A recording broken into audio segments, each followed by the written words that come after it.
would like to welcome all of you here for this lecture, those in this room and those online via Zoom and live stream. I am Doug Clark, the director of the Center for Near Eastern Archaeology here at Lausier University. The whole name is longer than that. The Lawrence T. Geraty and the Douglas R. Clark Center for Near Eastern Archaeology, at the behest of a fine donor who required that application. Okay. So, but thank you for joining us. It's really a privilege to have you here and an honor. I want to thank a couple of groups of people. I'm thinking especially of our good IT friends in the Campus Computer Center and at the Zapara School of Business. Terrific, our greatest friends, who make us look better than we are. So thank you so much for being here and helping us. There is, this program is being recorded. Some of you know that. It's following what we did last week. And last week's lecture by Dr. Burke, who is over here, coming back for more. Thank you for coming. That's already up. Just a quick note about the two lectures this year. Normally our winter lectures, this is our 4th annual, so normally only covers a couple of years. But normally it's one lecture, but this year, holding these two around a common theme of the ancient Amorites just seemed to make a lot of sense. And from the way it's developed so far and the kinds of conversations that we've had, Dr. LaBianca, who is going to be giving the presentation this evening, is the kind of guy who likes to listen to the latest critique and wants to make sure somehow it's processed. And what you will see this evening, the PowerPoint presentation is what? 4 hours old? 3 hours old? Yeah, about. Something like that. So that is how STEM works, so that's okay. It was really nice last week to have Burke here. His presentation, which also was broadcast by Zoom and live stream, drew a lot of attention. A number of people, scores, have viewed the video since it was posted a couple days ago. So there's a lot of interest in the ancient Amorites. I mean, who would think about that? Well, we are. And it's really quite an intriguing idea and group. This evening, the presentation, we'll go with Sten's presentation. Sten is what we call Dr. Oystein S. LaBianca. His presentation, his PowerPoint presentation, and then there will be a short response by Larry Geraty. I've got to give you a little bit of history here, and then Q&A, okay? So it will follow that way. But Larry Geraty was, along with Dr. Siegfried Horn, at the Heshbon excavations. That's going to be central to this evening's lecture. Was at the Heshbon excavations from the beginning, 1968. Dr. LaBianca joined in 1971. I got there in 1973. I think Dr. Larry Herr, 71. Yeah, 71 he came in 73. Okay, so the four of us have had our lives shaped, incredibly shaped, by our excavations at Heshbon. And one of the things that Sten, LaBianca, and I have talked about for decades, a couple of decades, is how is it that we make the archaeological data, all of us have talked about it, but Sten and I have had more, I think, intense conversations about how do you make the archaeological data match, or at least somehow mix well with the biblical data. This is a challenge, and this is what Sten is going to help us think through. So we're very pleased to have him do that. Before he comes, though, PhD at Brandeis University. He got an MA in anthropology at Loma Linda University. His CV is approaching or passing 40 pages. But I don't have the latest version, so it keeps expanding like your thoughts keep expanding. So we also owe it to Sten for helping the project, the early Heshbon project. Sten and Larry both. Once it was clear to Siegfried Horn, after a season or a season and a half, that the Amorites weren't here because Heshbon did not exist then. It was not a village at the time. And from that point on, it's been an ongoing discussion about how best to understand, and it's something that has grown into publications, presentations. It comes up all the time. There is a book coming out, the Manitoba Plains Project at 50. It's an anniversary volume. That isn't its official title, but that's how we're going to call it. And in that volume, set up by Stan to be reflective of what we've learned and what we need to unlearn.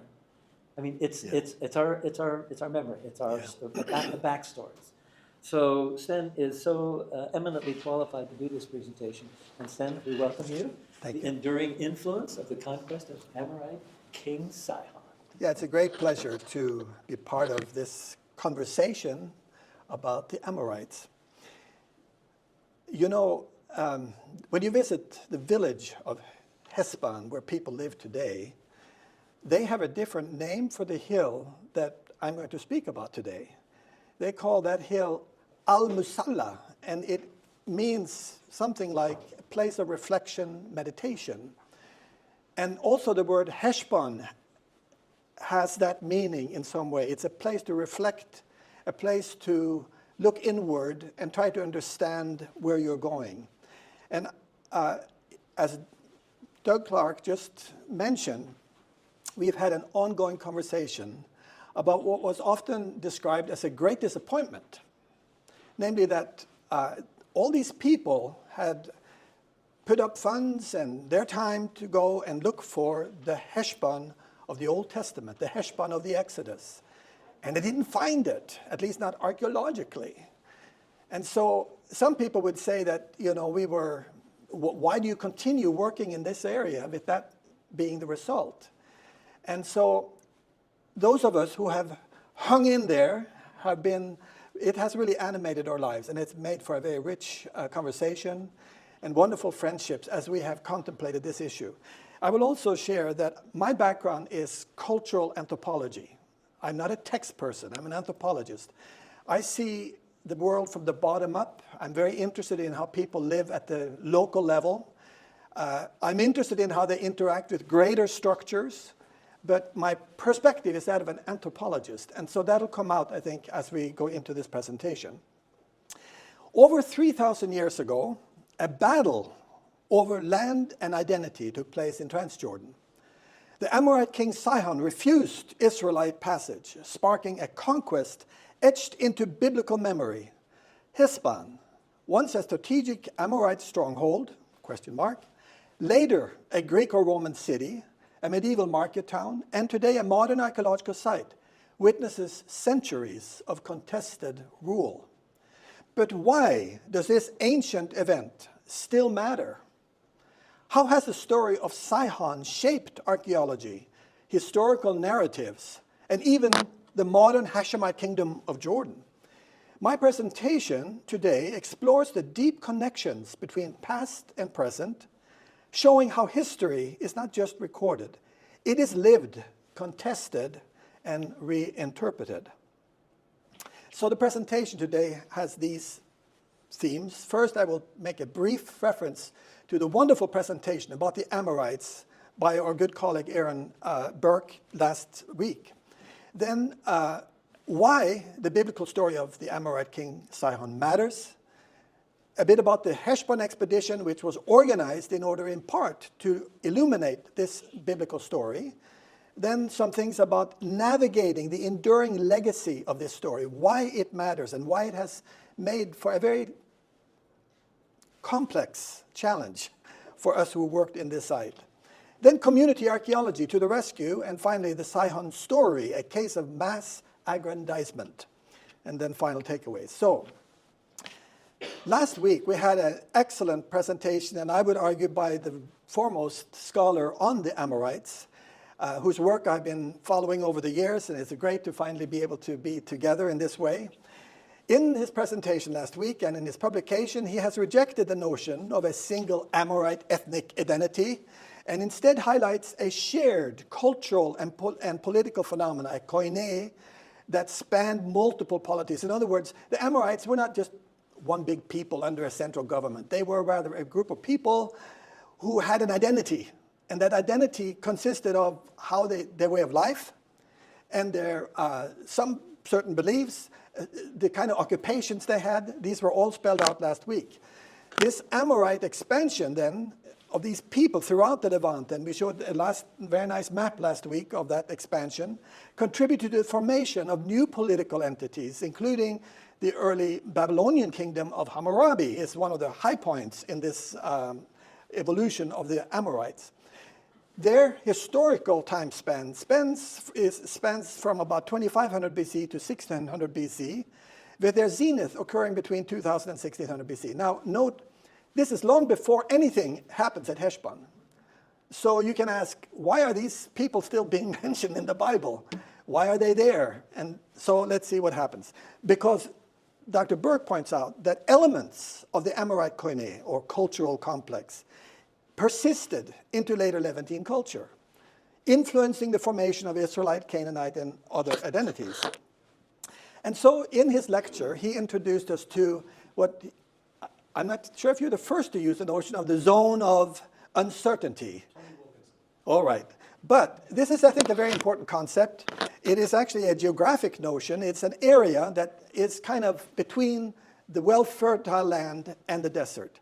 And the people that have lived there developed a certain way of living that involved knowing how to raise sheep and goats and adapting to this marginal climate. They were both pastoralists and they knew how to do dry farming. They knew how to settle down in houses and tents and caves, but they can also be more mobile. They had what I call residential flexibility, dwelling in towns, caves, and tents. They were traders, merchants, and mercenaries. They did not have a strong central government, but rather different combinations. It's not even clear if there was a kind of a segmentary lineage in the Amorites. I haven't ever heard talk about that. They facilitated integration into city-states. They were very flexible people. And there are many people like this today in later periods that are able to fit in elsewhere. So this just sets up this background. Now, in the Bible, there's a reference to the town of Heshbon and the story of Sihon 38 times. Not every time about Sihon, but 38 references to Heshbon, and most of them deal with this story of Sihon. Now, Heshbon then is the 6th most frequently mentioned place name in the Bible. It's up there with some of the most important places like Jerusalem and Megiddo and so forth. Why in the world is it such an important place in people's memory in the Bible?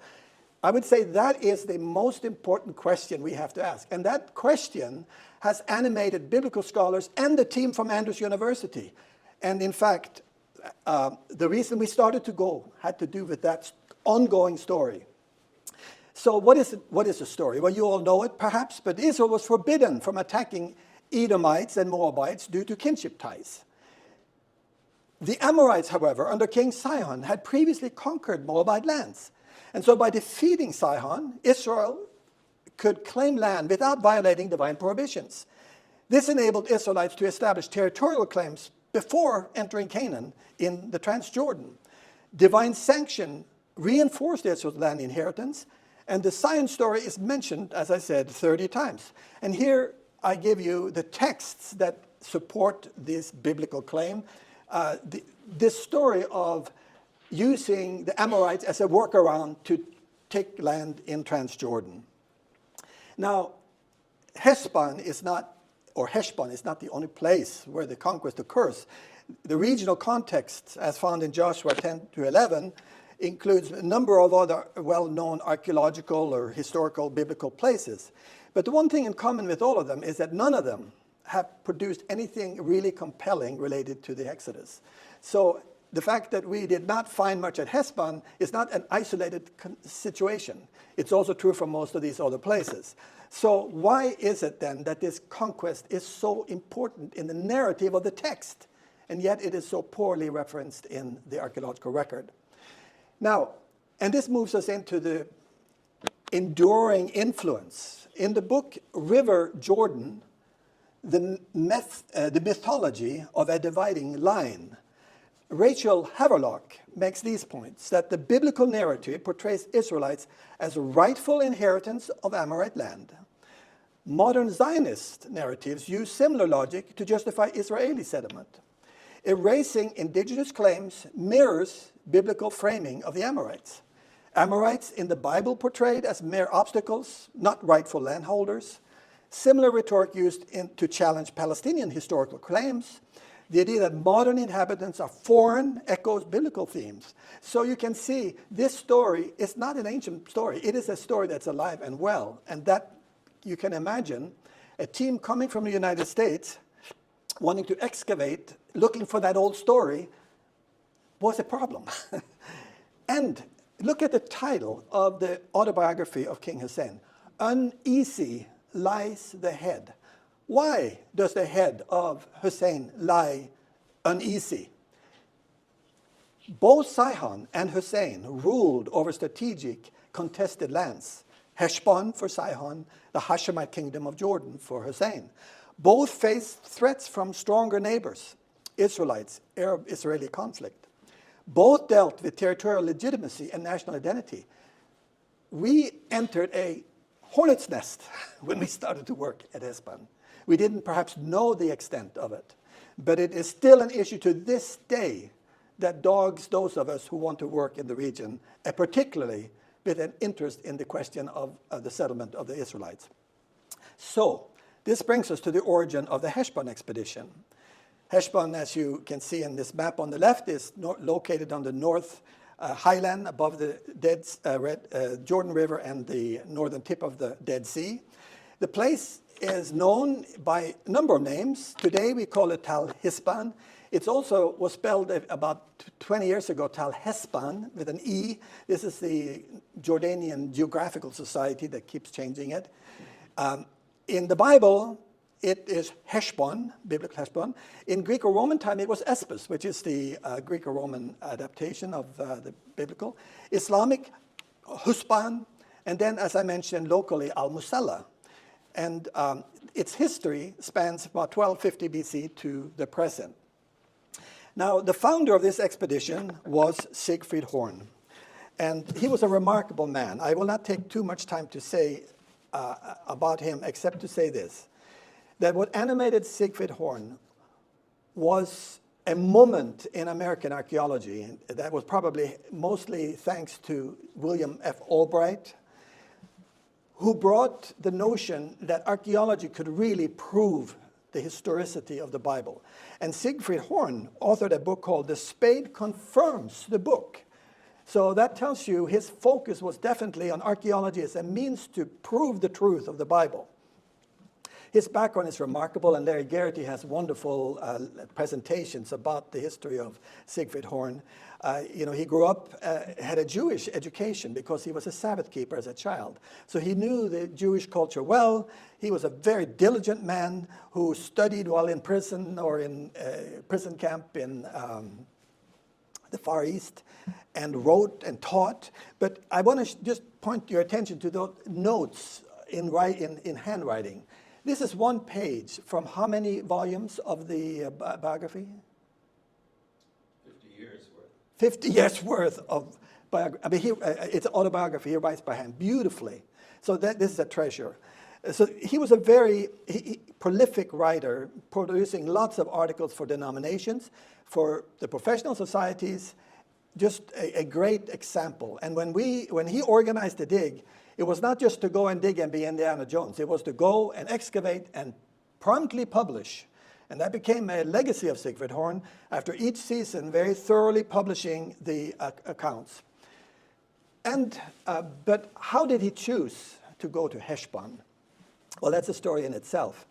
But probably one of the biggest, one of the influences was the recent publication or the lectures by George Mendenhall at University of Michigan, later published in the book called The 10th Generation, but also earlier in articles, in which he made the point that there was no exodus, that in fact that the Jews were a result of a revolt of Canaanites, and there is really no exodus.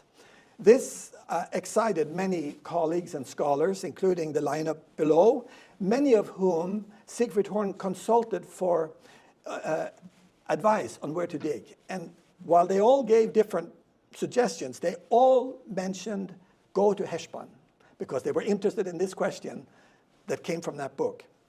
And so these are well known. Albert Alt from Germany, Kathleen Kenyon, Benjamin Mazar, Nelson Gluck, William Albright, and George Ernest Wright, your teacher at Harvard.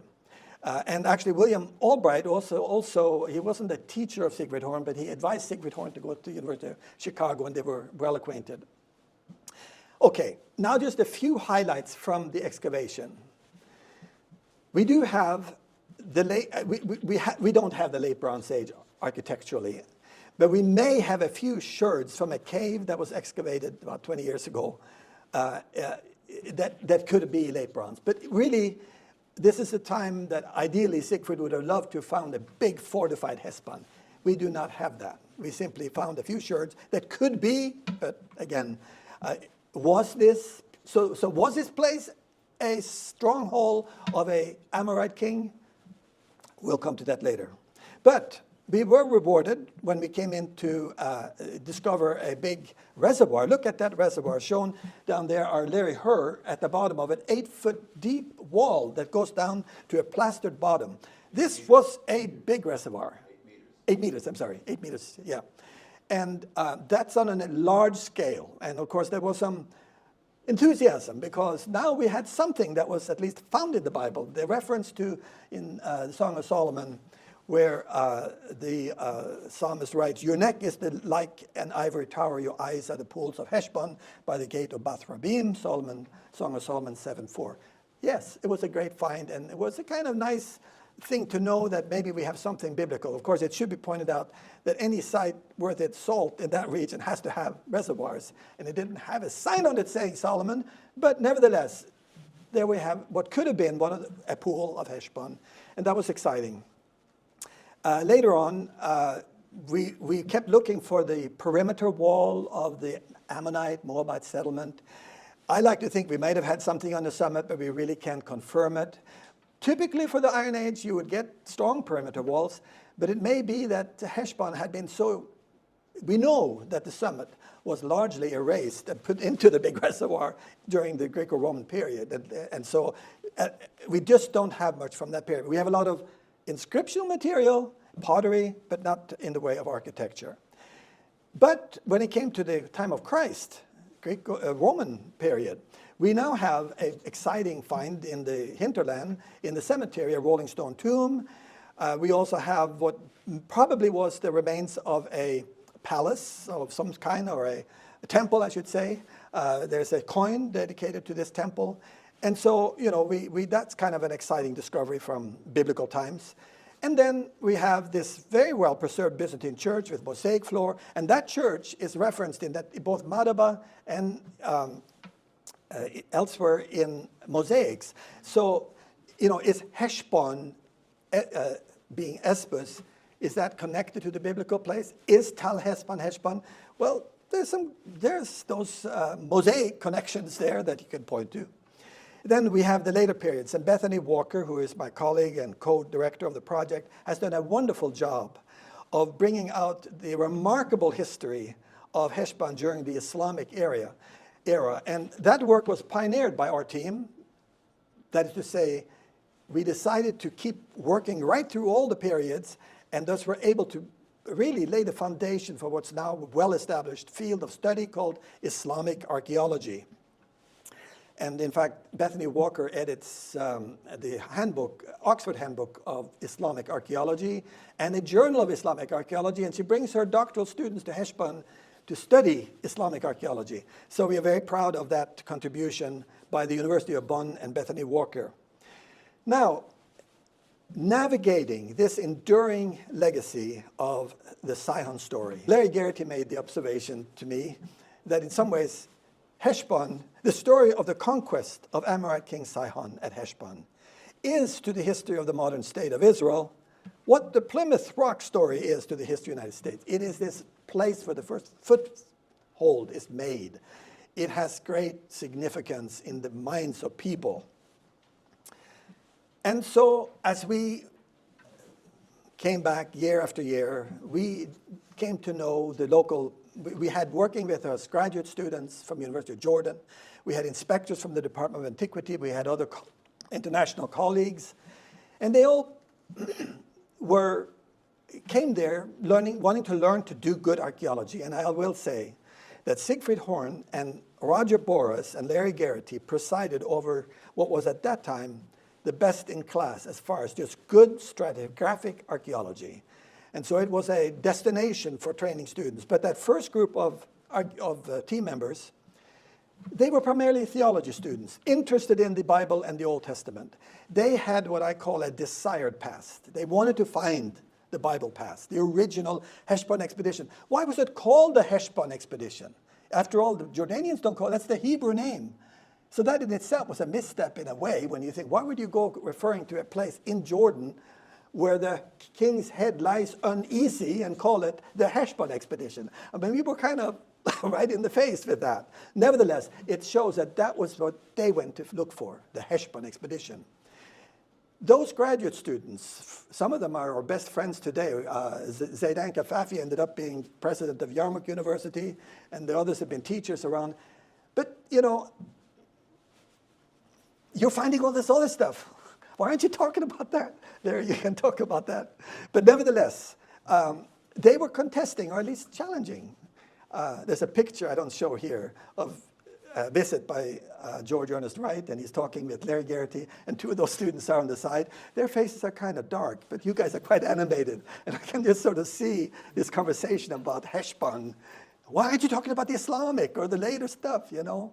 So anyway, we were fortunate, though, that we were working in Jordan, because at that time, when we were working, it was not uncommon across the river to put a bulldozer to a lot of those later layers so you can get down to the important layers. That actually did happen. And so in that sense, we were fortunate. We couldn't do that. That wasn't an option.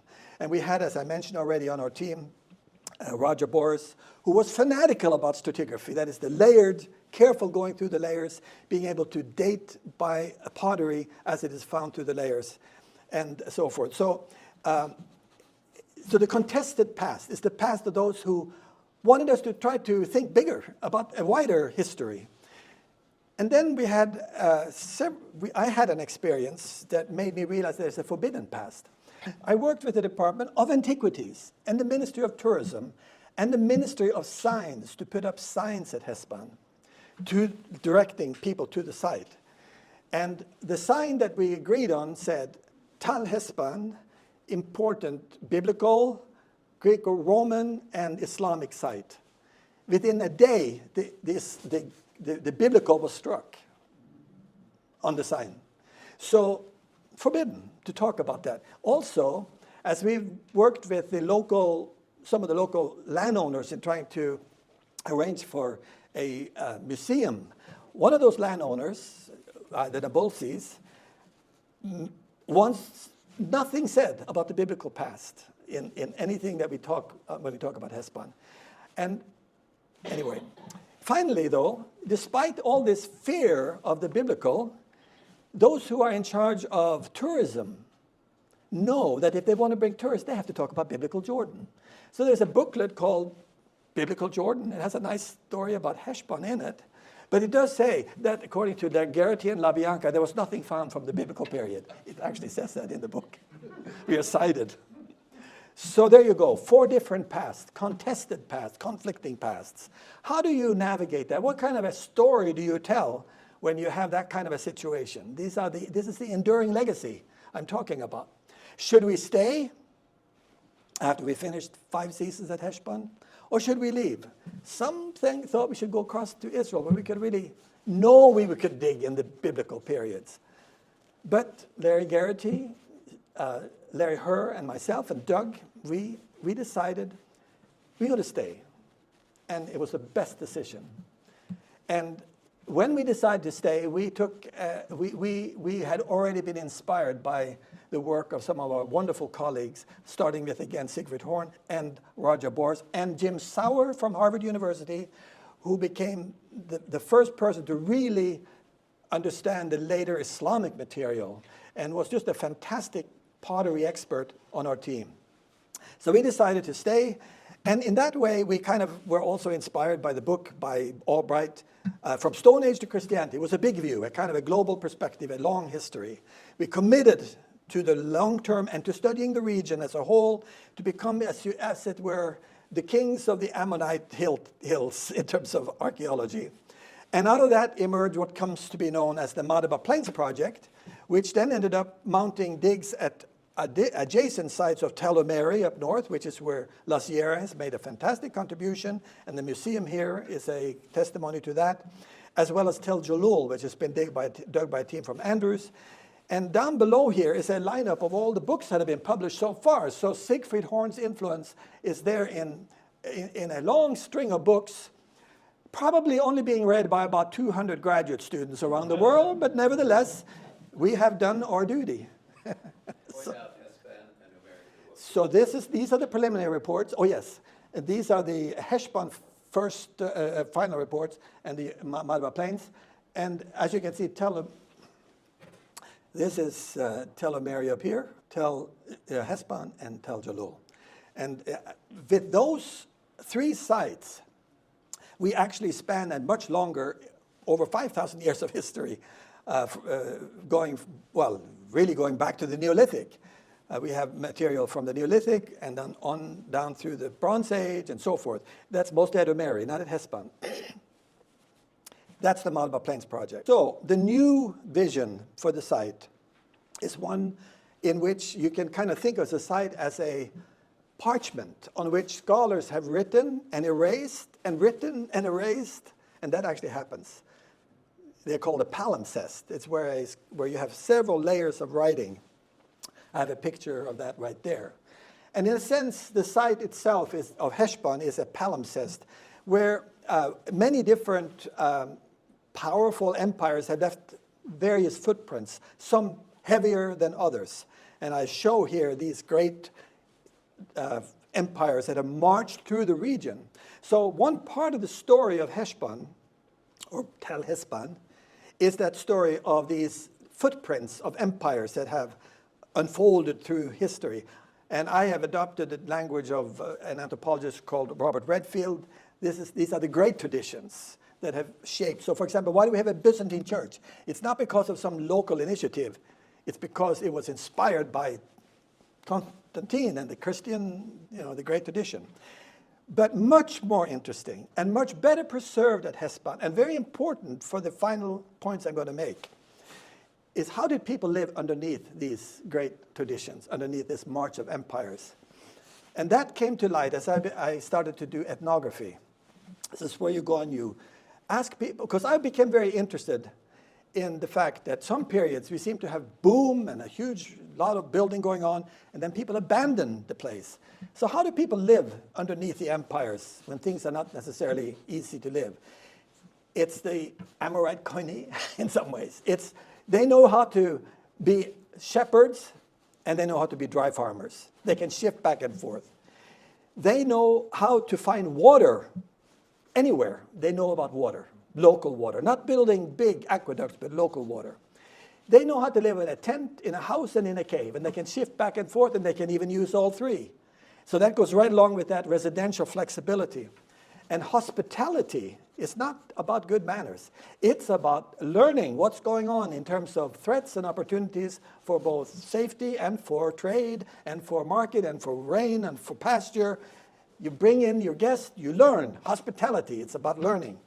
And then honor and shame. I don't mention, yes, honor and shame. That's how, without a government from above, you make sure that people do the right thing, that you behave in the right way. And if you don't, you're ashamed. So that's a local level social order that operates beneath any Roman rule or Islamic rule or law. It has endured. And so finally, the tribe is what binds this whole thing together. And so the tribe, how do people survive underneath these empires? It's this bundle of practices and beliefs and ways of being that has survived. And that, I argue, is very core to understanding the history of the Bible as well. Now, as a result of engaging with archaeology, we came to realize what a distance there was between what we were doing and what the local people were thinking we were doing. The most common story, of course, is they all think we're digging for gold. But there are many other, they just wonder. But we also realized how little we knew about them and what they thought about the place where we were digging. So, for example, the name of the hill used in the village, we always call it Tel Heshbon. They call it Al Musalla. But it was 20 years after, it took 20 years before I knew that. It's starting to do ethnography, it came out. And so the other thing is, every time we left the site, and I know that when Larry Geraty left, he left a map of what could be done by the department to maintain the site and make it presentable to the tourists. All of this was left for the department, but by the time we came back 20 years, well, visiting later, it all grew in, and it sort of seemed like really an abandoned ruin. The question is, who should take care of the place? It belonged to the Department of Antiquities, so it didn't belong to the local village. They had a fence around it, so they were not supposed to go inside, but they went inside all the time there to get some stones for their building, to graze their animals, whatever they needed to do, because Heshbon was not an important site in the eyes of the government. Jerash, Petra, and these places were important. Heshbon not. So how do we remedy that situation? Well, that is why I went back to Heshbon in 1996 with the blessings of my team at the Madaba Plains. And that's when we embraced a new vision of archaeology that moves us past the idea of take and leave archaeology, which is what most archaeology still is. It's where we go from we dig, and we go home, and we publish, and we make careers, and we teach, but we don't do much for the place where we've been. Take and leave expeditionary archaeology. And instead, we've introduced the notion that maybe we need to be in a partnership with the local community in taking care of the site.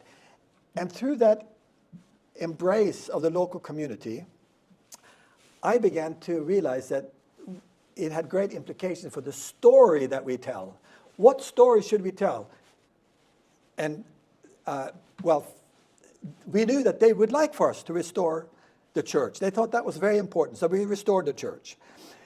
They wanted a path so we could take tourists around and show them where it is. So we built paths, and they helped with that. We put up signs in English and Arabic, all of these good things.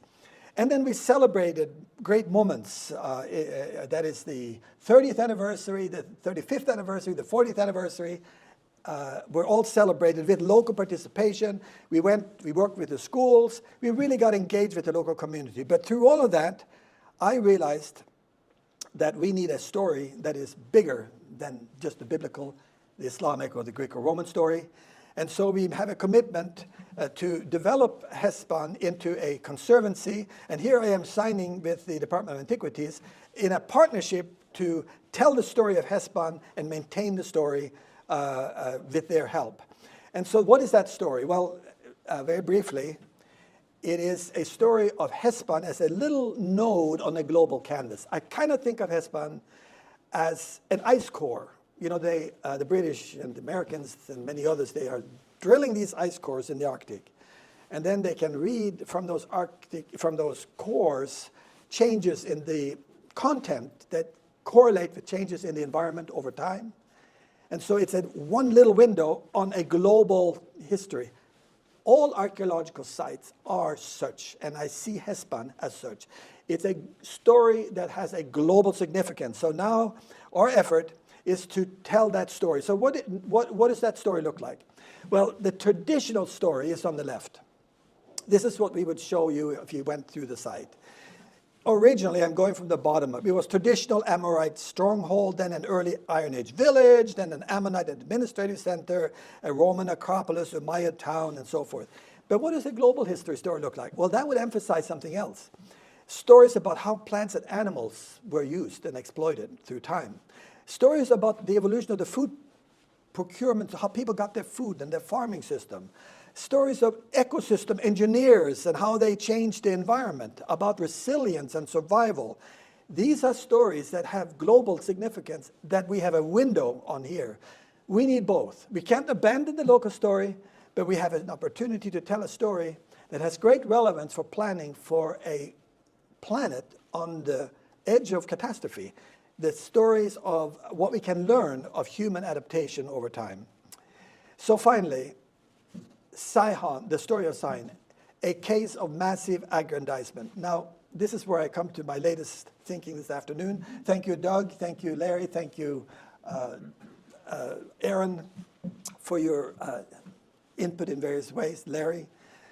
So the conquest of King Sihon is embedded in Israel's cultural memory and reshaped over time. The story served to embolden the Israelites and their march to the Promised Land and to legitimize their action. We heard that already. The process by which cultural memories are amplified to serve certain political purposes is called aggrandization. And so we have literary aggrandizement. The story is told, repeated in many different passages, as I mentioned, 38 different times.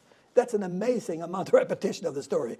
That enhances the divine legitimacy and Israelite identity. And so here, this literary aggrandizement.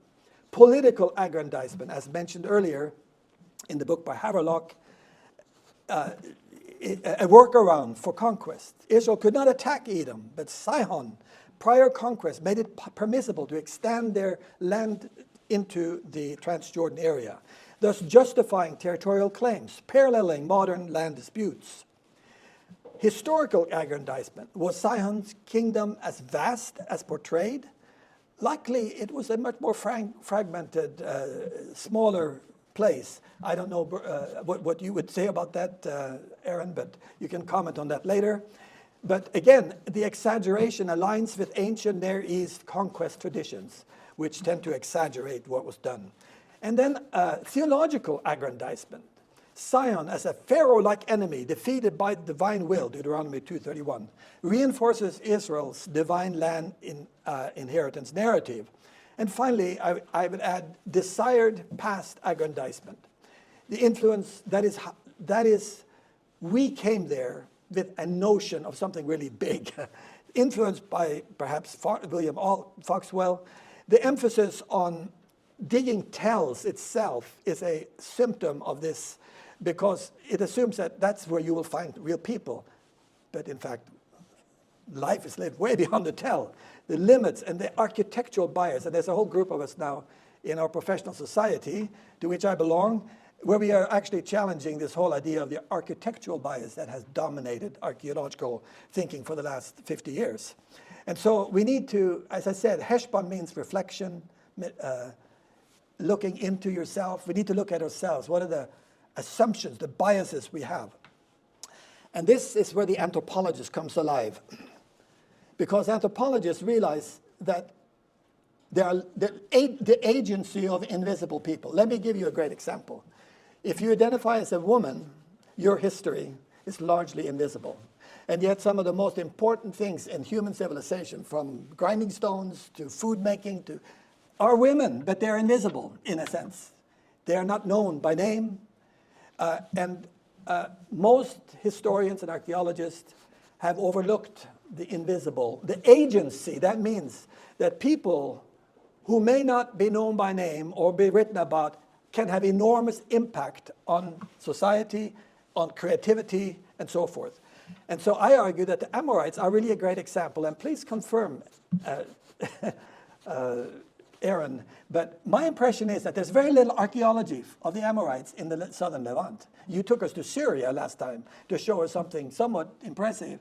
But what is there really? I mean, and yet they're mentioned, 80 times in the Bible? So they're kind of an example of an invisible people who clearly had agency, but how? And yet nearly invisible in the archaeological record are these Amorites. So now just to end up, there are many biblical examples of tent and cave strongholds, and here they are. David at Adullam, Gideon's Israelites hiding in the mountain caves, Canaanite kings, refugee of Makeda cave, Rechabites, nomadic encampment in tents, Ishmael guerrilla tactics, mobile forces in the wilderness, Saul's encampments, Jephthah's warriors, and so forth. This was common, that there could be a stronghold that had no architectural remains. And so key takeaways from just this: Old Testament leaders used caves, tents, and natural defenses instead of fortified cities. This allowed for mobility, secrecy, and guerrilla tactics. Nomadic and semi-nomadic groups, like the Rechabites, rejected urbanization and resilience. Even Israelite kings, like Saul and David, relied on temporary encampments and warfare. I want to just end by giving you this famous statement. Absence of evidence, not evidence of absence. Absence of evidence, not evidence. So because we cannot necessarily find evidence of archaeological evidence, is that a proof that there could not have been some kind of a Amorite presence at Heshbon? I would argue the question is still out. The question mark has to remain. And so the lesson of our endeavors at Heshbon, we need a more nuanced understanding of what a tell is, what archaeology is, what texts are, what communities are, and how we tell the stories that we share. And with that, I want to acknowledge this wonderful team: Larry Geraty, Larry Hurd, Doug Clark, Randy Yonker, Paul Ray in the far bottom, Paul and Bob Bates, my wonderful wife, Bethany Walker, and Elena Ronsa. I'm sorry, I'm going kind of quick through here. And all these institutions that have supported us over these years. And now, Larry, it's your chance to give a brief comment before we open up for Q&R.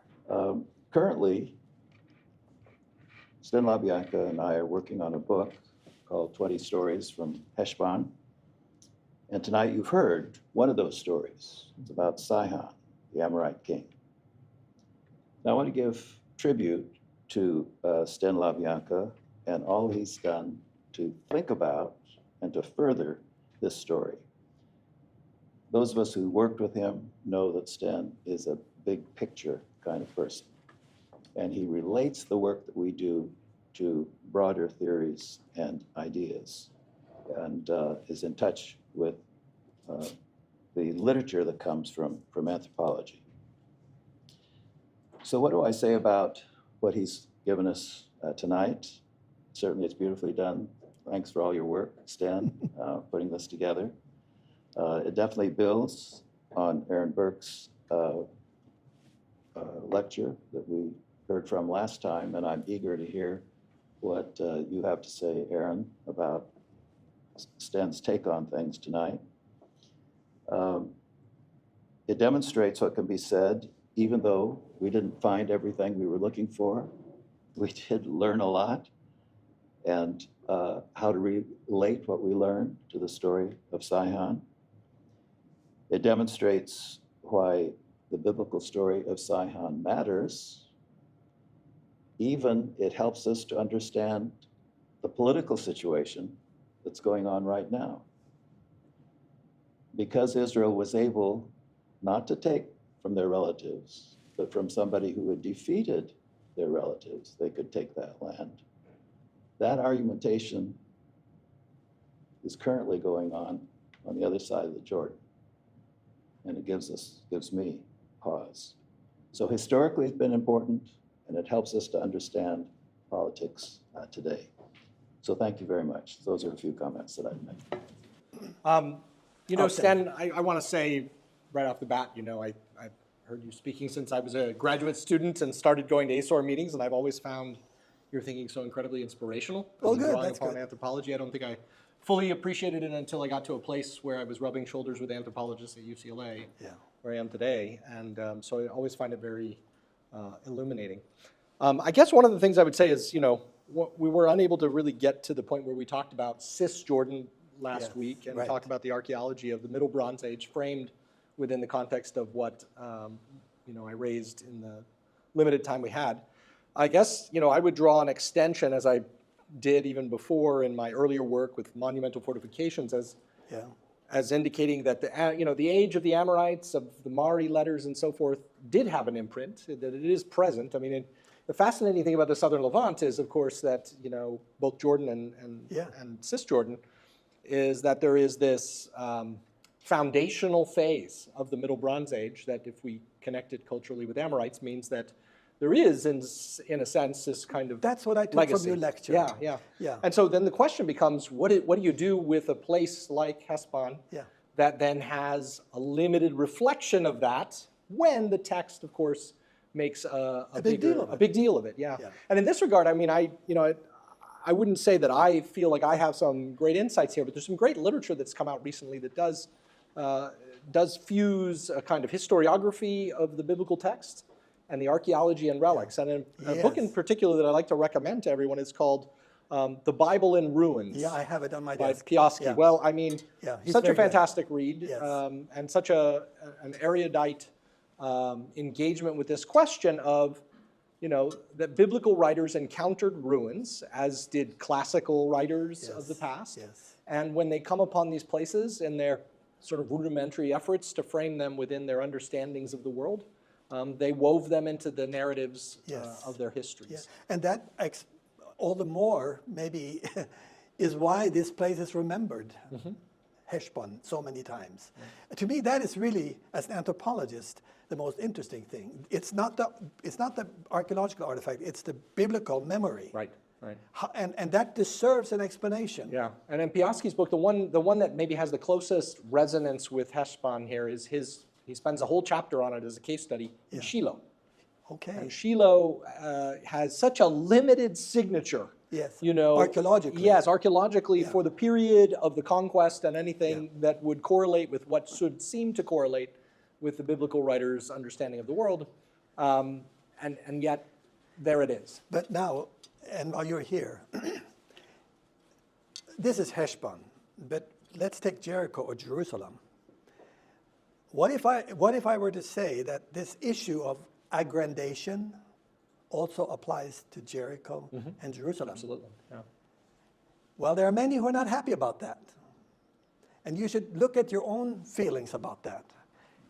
Because we really want to see a big Jerusalem, don't we? We want to see a big Jericho. We want to reinforce the story of those soldiers that marched around and the walls came down. Yeah.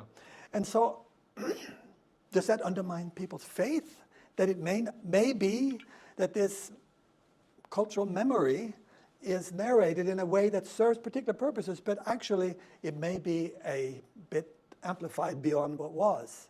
Well, I mean, I think it gets back to this question of dealing with some of the early biblical literature, and by this I mean the books that occur early in the Bible, the Pentateuchal traditions, and adjacent texts, before you really get to the historical sorts of works like Judges, 1st and 2nd Samuel, and so forth.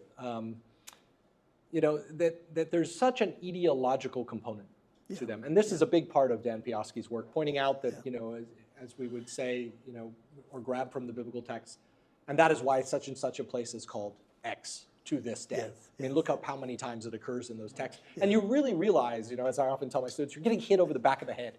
It's like, why is this like this? You just keep getting hit in the back of the head, and it's not. It's so intentional in its sort of didactic nature and to convey a sense of origins and connection to certain earlier questions.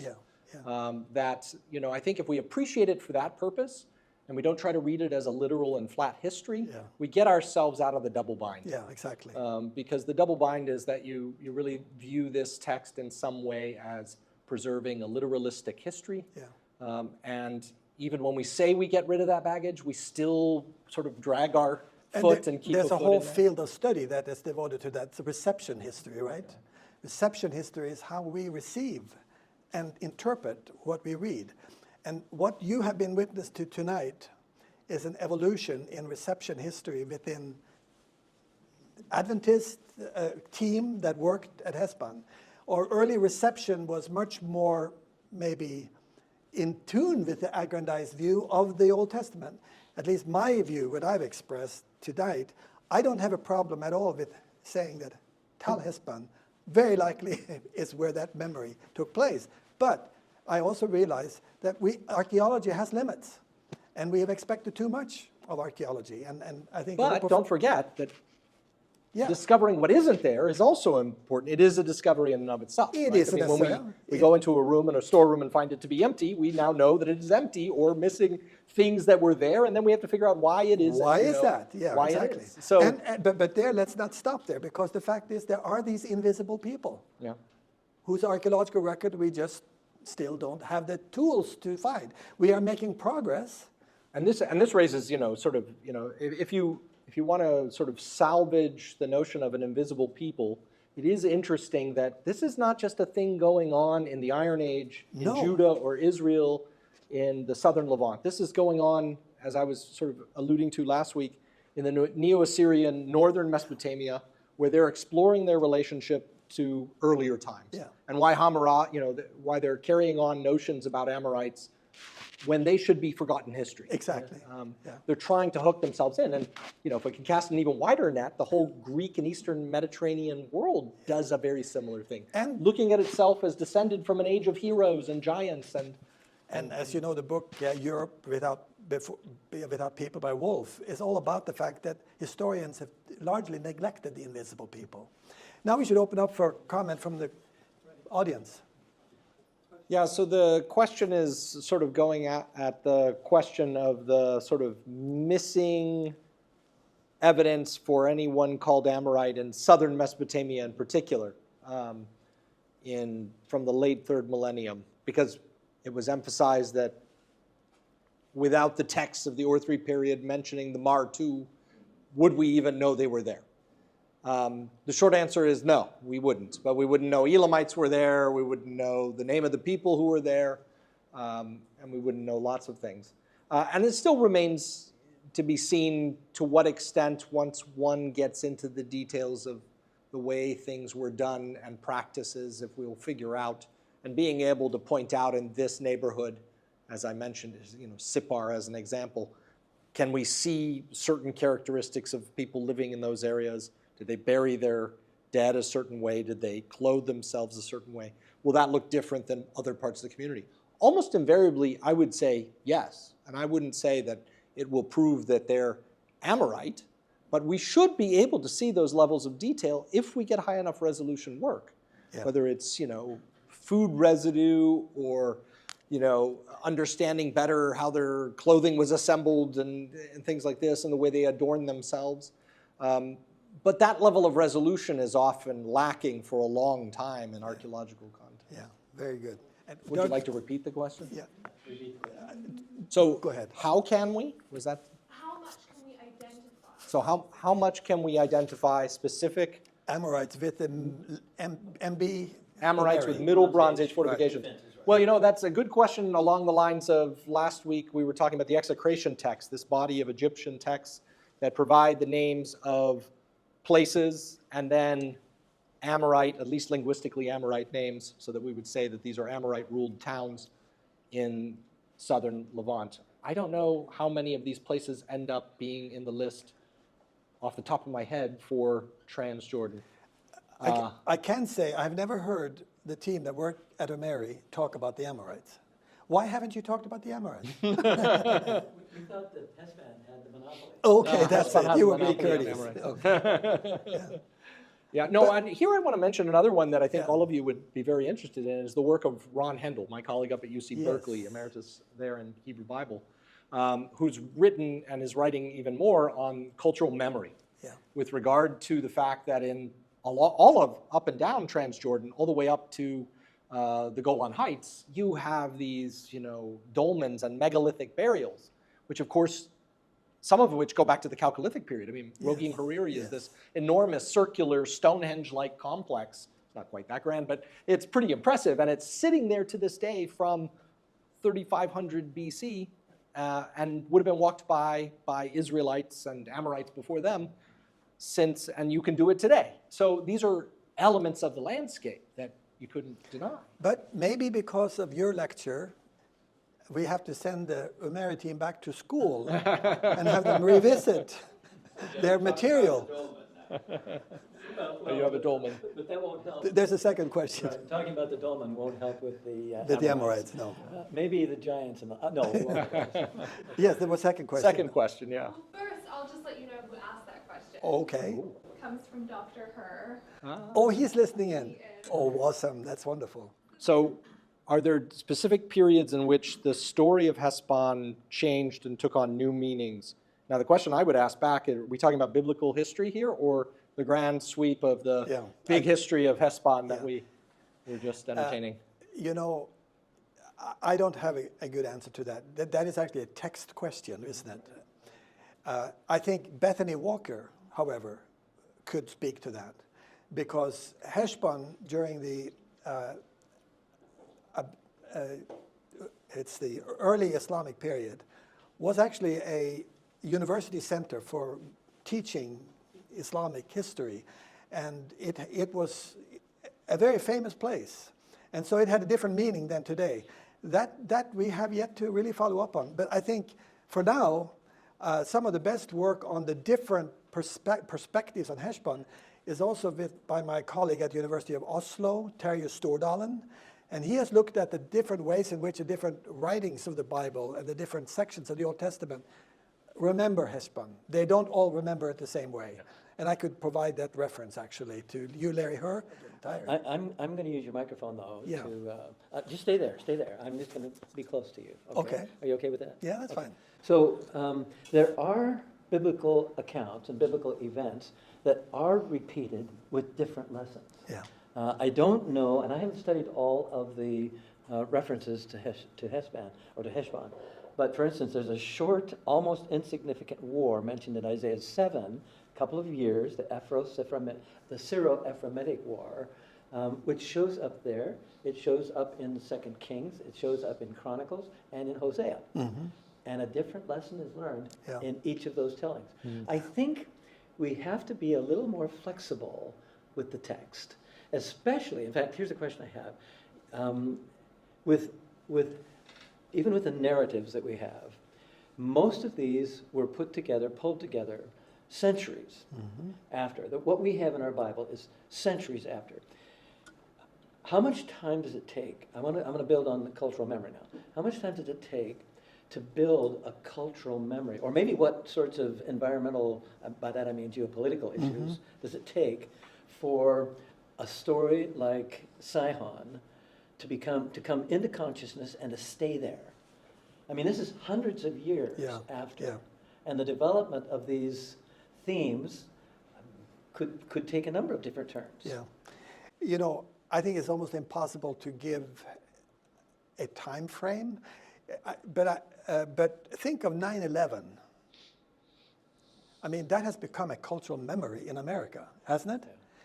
And it became that immediately, and it has remained that. And so a cultural memory often comes out of moments that are collective experience. And then they get different meaning, applied in different ways for different audiences. And that is one of the areas of current research on cultural memory in the Bible. Yeah.